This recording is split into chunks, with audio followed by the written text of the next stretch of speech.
Welcome back, YouTube. So this is going to be the second part in playing Frostpunk 2. We're going to pick up from where we left off in the prologue. I think we pretty much have the prologue on lock at this point. There really isn't anything that's going to go wrong, or that could, unless I do something horribly wrong in the next couple of weeks in game. We should defeat the prologue, no problem. We're going to hit the food stockpile limit without hunting the seals. So, because it brings up a whole thing of should you not hunt the seals, I'm going to intentionally not hunt the seals to see if it changes something. Maybe it'll mean that there will be an extra food deposit in Chapter 12, or not Chapter 2, when you get back here, because the seals weren't hunted now. That's the only thing I think would probably happen, is maybe there'll be seals. By not hunting them now, they'll be there later. Yeah, we're still on track to still have food. Higher difficulty, that might not work. Higher difficulty, you might need to hunt the seals. But I'm not sure. Because I haven't actually seen anyone do the prologue on higher than... what, I think maybe the highest I've seen on is maybe Citizen. And I think they screwed up because they didn't quite time it right, the food production, and they actually didn't produce enough food. So they needed to hunt the seals the way they were doing it, whereas I think I got to all the food a little bit faster, so I'll actually trigger the food stockpile requirement sooner. We're good for oil for the rest of the mission. Good on oil for the rest of the mission. These aren't even running at full speed, so they're probably good. Yeah, so the only thing that's going to run out is the food will run out. So we got 34 weeks on the food. You can see whiteout comes in 39. But we're supposed to get all the stockpiles done in 19, so we'll clear the stockpile requirement, and once we've cleared the stockpile requirement, we don't actually care how much food we have anymore after that, so that'll be fine. So we won't have any food production when the whiteout comes, but that's fine. I think that's fine.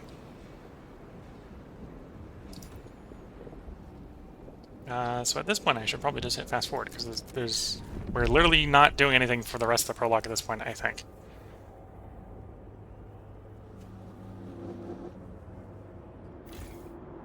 We are a bit cold,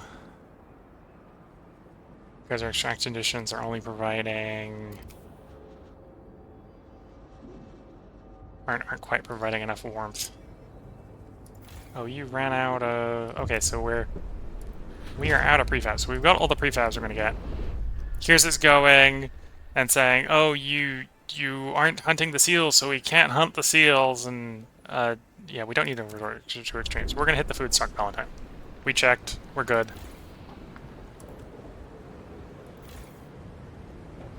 It's close. It's giving us all the you're almost out of food warning on 3 of the 4 food districts.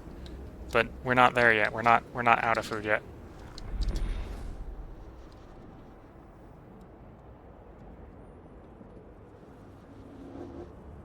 And here it comes. So we secured the food, we survive. It now doesn't care, I think, about how much food we have. I may be wrong. I may be about to find out that it does in fact care going into the whiteout, but I think we have enough food, so we're just gonna run out the clock. Oh, and the goods need requirements went up apparently. Okay. That's fine. We have the capacity to turn those up. We got spare workforce that isn't doing anything. We got spare heat stamps that aren't doing anything. We got spare prefab. So, prologue mission going well. And should end in 3 weeks. Stockpiles are full.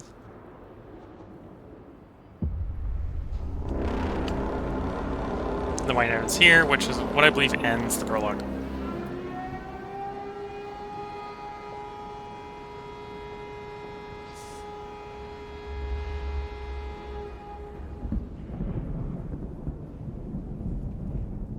I'm trying to be quiet during the scene, if you haven't seen the scene.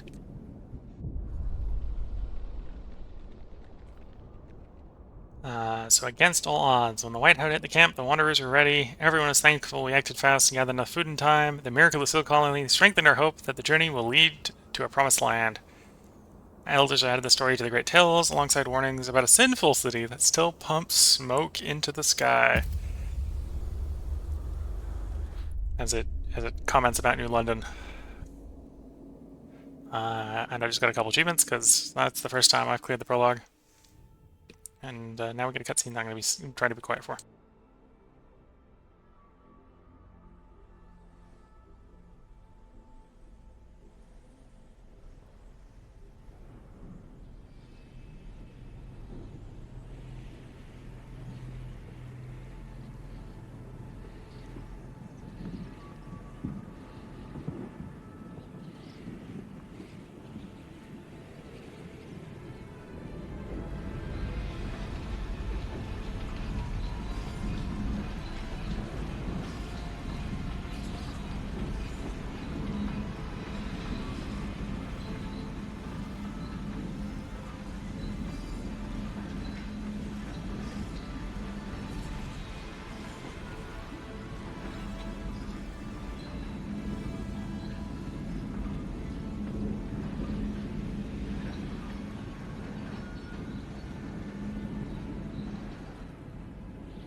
So this is chapter 1. So chapter 1 sort of starts off, I think technically it's 30 years after the end of Frostpunk 1. Where we're back in New London, and apparently the resources are starting to run out. You know those unlimited supplies that we had in Frostpunk 1, or functionally limited supplies we had in Frostpunk 1? Yeah, those aren't unlimited. They were about 30 years worth. And they're about to run out. So right now the generator is disabled because the city has run out of coal. So it's basically saying, oh, go find some coal, some basic coal seams, and construct an extraction district on it. So we can turn the generator back on and try to warm the city back up because the city's starting to get a bit cold. So we go in the Frostpunk mode. So we can see we've already got some prefab sections, some materials, some food options. Some materials over there. If we go up the ravine more, we got the exploration points we can put the exploration tab sites on. There are a couple of deep deposits, so there's a deep soil deposit here, a deep minerals or materials there, soil materials. There's no deep prefabs because I believe past the early game you can convert materials into prefabs. So probably what we're going to run into is we've got, depending on how we play, right, most of the materials on here are going to deplete, and we're going to have like only, what is that? One materials, two farms, or no, two materials, two farms that we're trying to run the entire city off of, which would be tight, I suspect.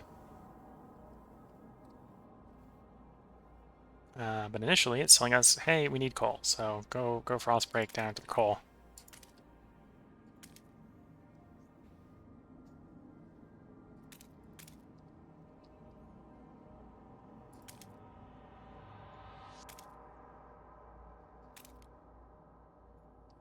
Okay, so there's some coal, and there's like one more coal deposit zone area that we'd set up. We're gonna Frostbreak that because we need that for coal. Do I need to Frostbreak more? The answer is probably I should Frostbreak more, but do I need to? And that's the question. Or do we just want to start setting up districts?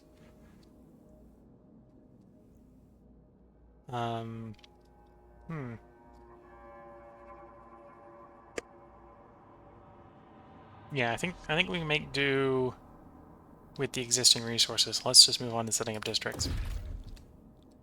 So these districts are bigger than they were in the Prelude. So all the extraction districts are 6 big. The previous one, they were 3 big. Same thing with food, 6 industrial districts, which turn materials into either goods.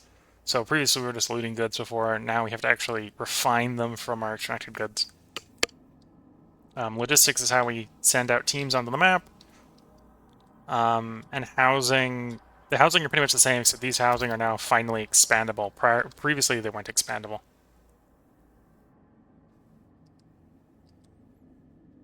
So let's set up, it's telling us immediately to set up 2 housing districts, so let's set up at least 2 housing districts, and we can move forward from there.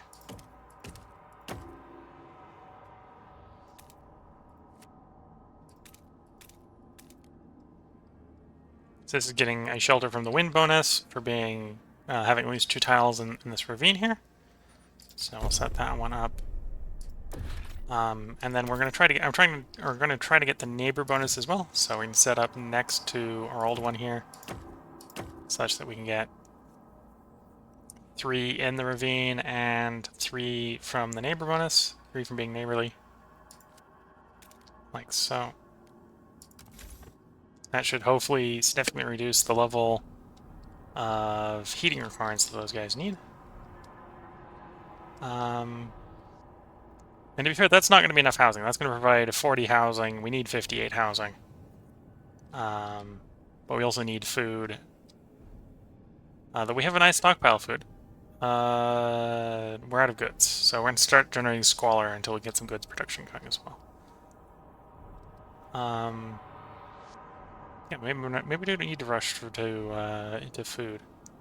That might be an option, is delay the food production a bit. We're probably going to get some prefab going, so we're going to set up an extraction district to get prefabs. I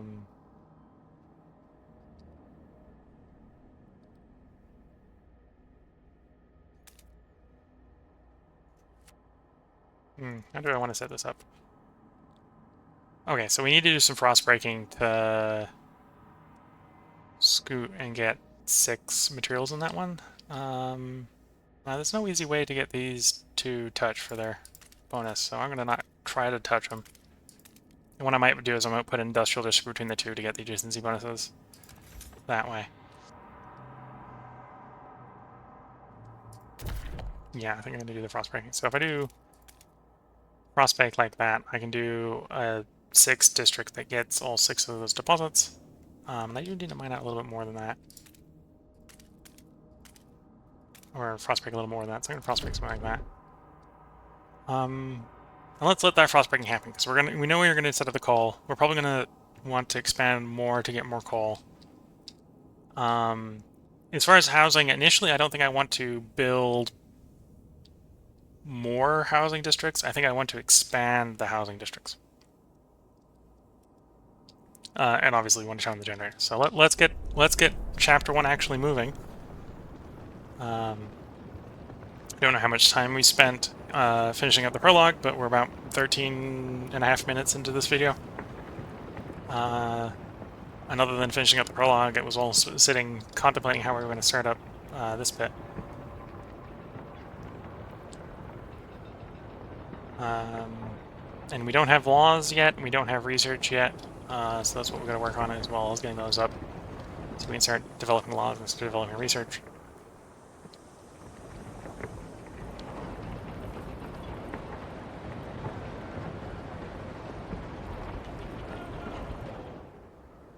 And yeah, I think we're going to get all the coal into mines, so the mines aren't going to be particularly deep and long-lasting, but they will be a start.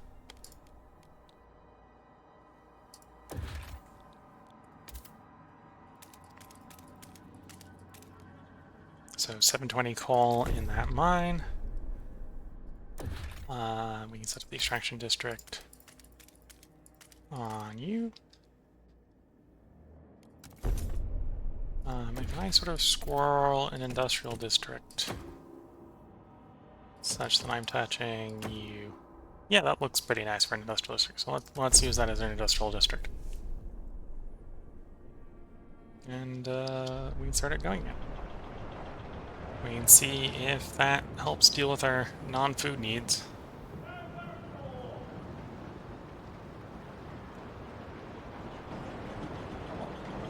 As the city gets progressively more cold, because we've got too many people. The central district is the good old the old New London provides 50 shelter, but apparently the city has grown so big it needs 108.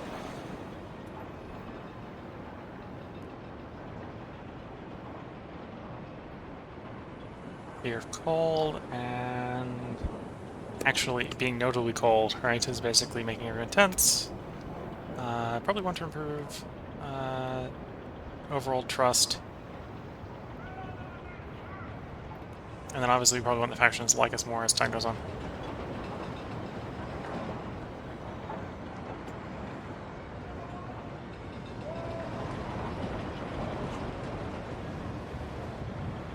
And what options do we have with the factions while we're winning? So we can ask them for money. Wait. Oh no, I can pay them money, or I can ask for money. And if I had guards, I can demand. Okay, so our actions. Oh, our action with the community is really limited. So yeah, my action with the community is really limited. My action with the faction is I can mobilize enforcers, fund projects, promote or condemn the faction. Okay. So yeah, we're in a lot better place now that we've got those districts up. So we should be able to now turn the generator on. Still probably going to be a bit cold.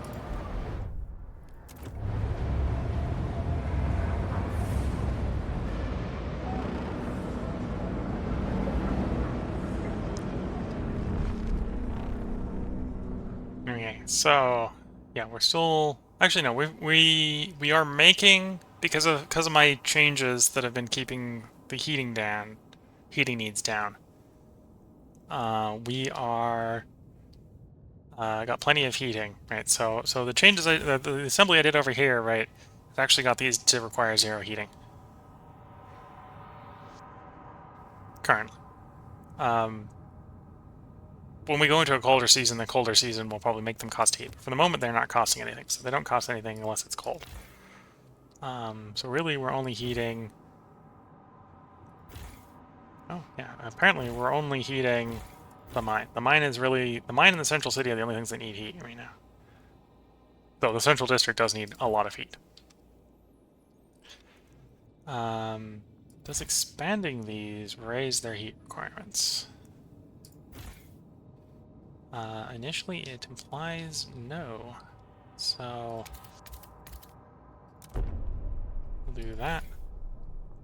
It's telling us to expand one of them, so we can build a research institute.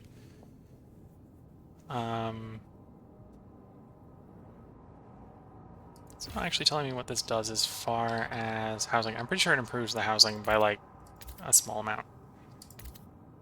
So I think if I do both of that, that'll bring us down to, like, -8 housing short.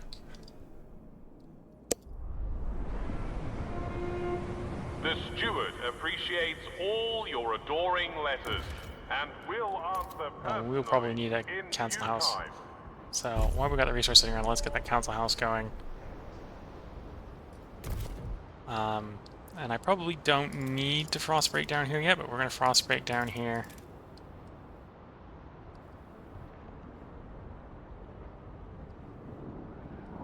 Okay, so there's an interesting effect here where the high cliff here provides extra shelter, maybe due to structural support of the house. But because it's a cliff and exposed to elements, you have increased heat needs. Okay.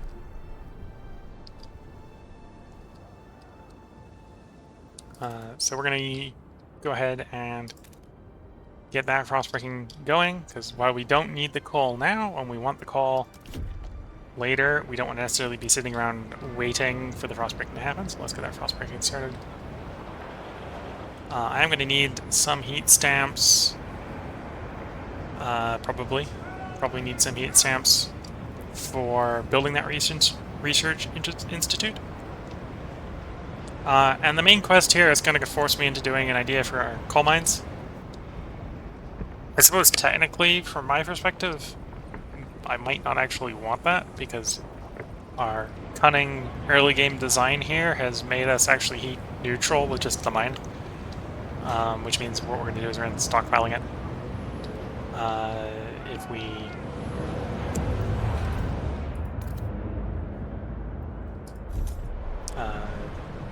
do anything research-wise on coal, which is maybe not the most efficient, we probably want to be covering our needs more than getting just better. Okay, so again, we need more heat stamps. Right, so we need to wait for the heat stamps to come in. So the first vote, hopefully I haven't screwed it up so badly I lose the first vote.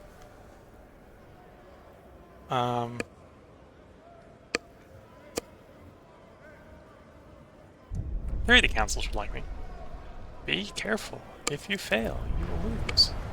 Okay, so 22 or 4 are against. This is because I haven't done anything to actually piss any of the factions off yet. So in theory, if I just push the vote button, we should, or I should win. Assuming the divided people split 50-50, right? Need 51 to win. It's not going to tell us the odds of me winning, right? But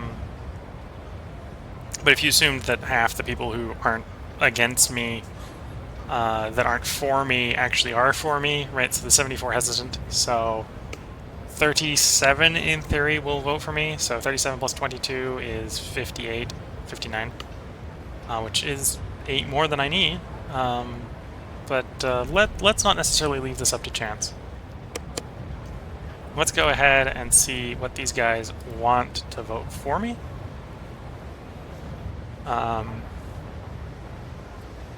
So you want to do a city development effort law, which would make the main district produce a small amount of prefabs, which early game would actually probably be pretty good. Goods production would potentially be really good. And then chemical additives. So I don't have any food production right now. I have no way of fighting disease. So right now we probably don't actually want to do chemical additives. It's probably a choice between those two if I was to vote for you, or negotiate with you. We could also negotiate with the Frostlanders, and they want a different set of priorities, so it's either expedition support, something I'm not necessarily opposed to.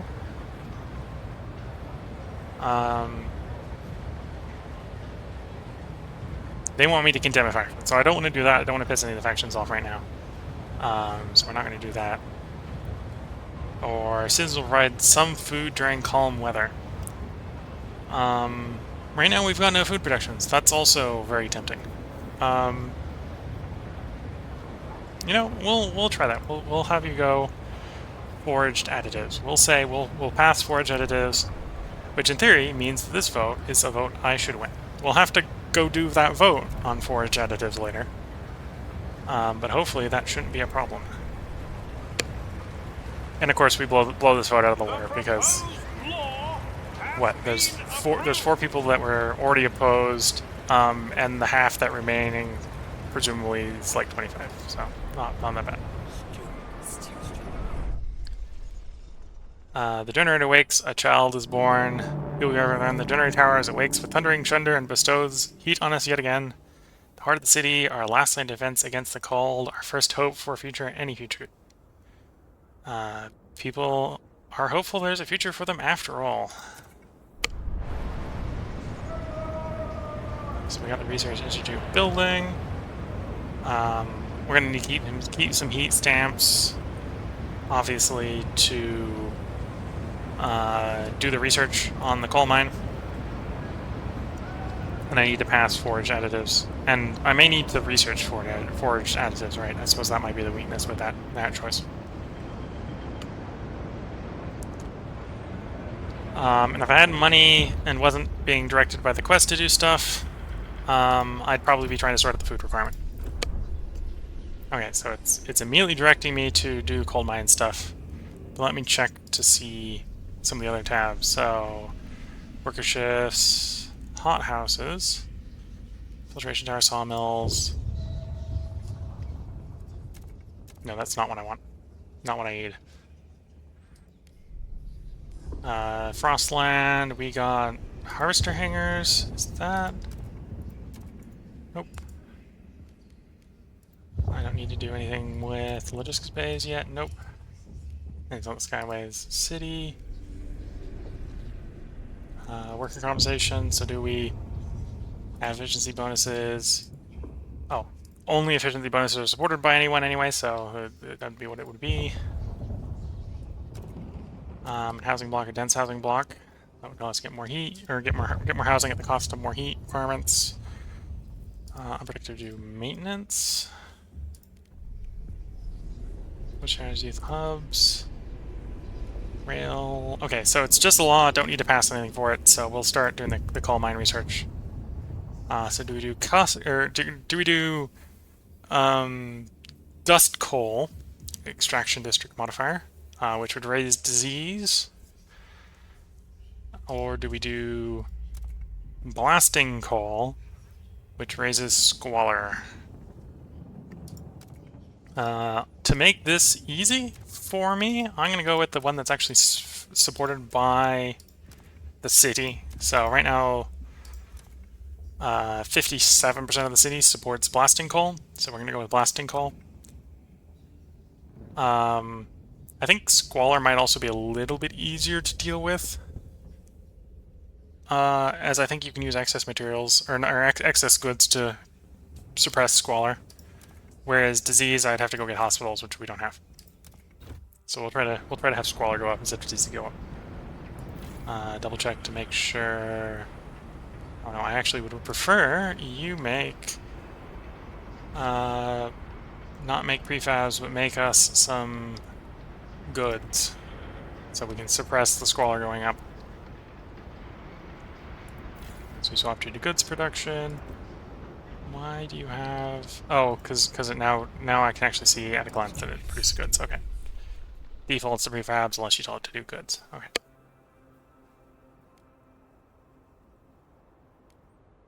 Community and lending have different perspectives. You may not be able to please everyone. Okay, well I'd already decided which way I was going, so you didn't need to tell me that. Thanks, game.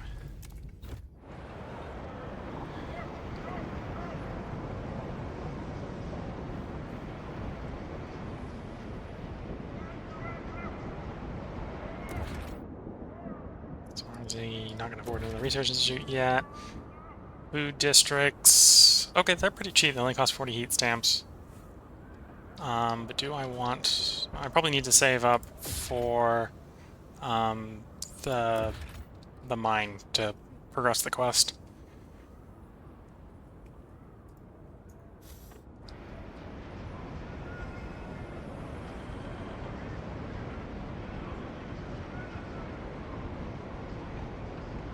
Another law in 5 weeks, so we're going to speed along a bit until one of these two gets done, so I can figure out which one, what we're doing next. Okay,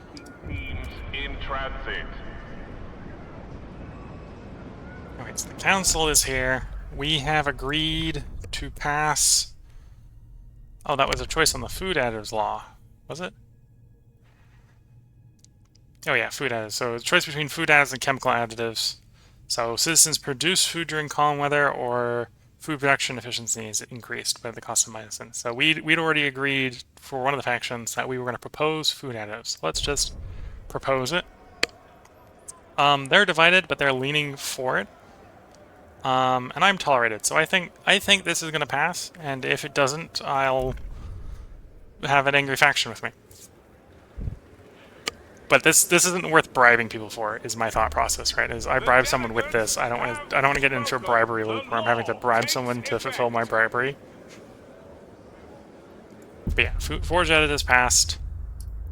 So now we actually are getting some food from that, so we're getting 16 food a day from that, the looks of it. So that's good. Forge from ice and snow? Are they insane? Apparently not, because they're getting some food.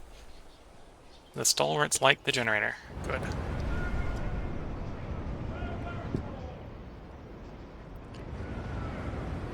So, this appears to basically be part 2, so I hope YouTube, you're liking this. Twitch, I'll be back, but this is going to be a place where I place a short break. YouTube, there'll probably be another part up tomorrow. Either